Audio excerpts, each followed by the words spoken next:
narito po ulit ang update natin para sa lagay ng ating panahon. Ngayong umaga po ng November 13, 2023 na kung saan sa ngayon po ay malakas na bugso ng hanging amihan ang patuloy po na umiihip dito po sa malaking bahagi ng Luzon na nagdudulot po ng malamig na panahon lalo na po dito sa norte.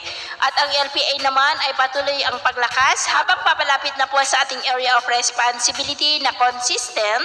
Ang ipinapakita po dito na maging isang bagyo ang dalawang ito na posible rin na aabot hanggang sa typhoon category habang nagbabanta po na tatama dito sa ating kapuluan at tatawagin po yan sa local name na Bagyong Kabayan.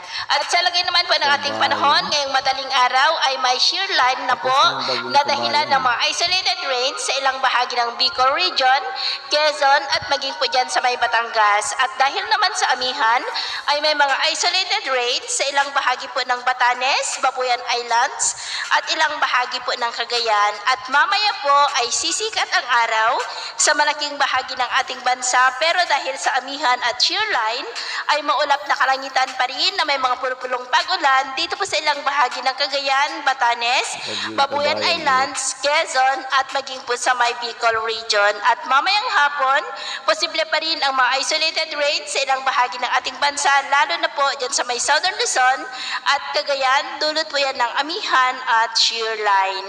At sa atin naman pang mga baybayin dahil po sa malakas na bugso ng amihan ay iwasan na po muna natin ang papalaot sa mga baybayin po ng Batanes, Babuyan Islands, Cagayan, Ilocos Norte, Isabela na ang mga alon po ay posibleng aabot hanggang po sa 2.4 to 4 meters height. Iwasan po muna natin ang papalaot lalo na po dyan sa mga may kulay pula para po mas makaiwas sa mga sakunang pangkaraniwan.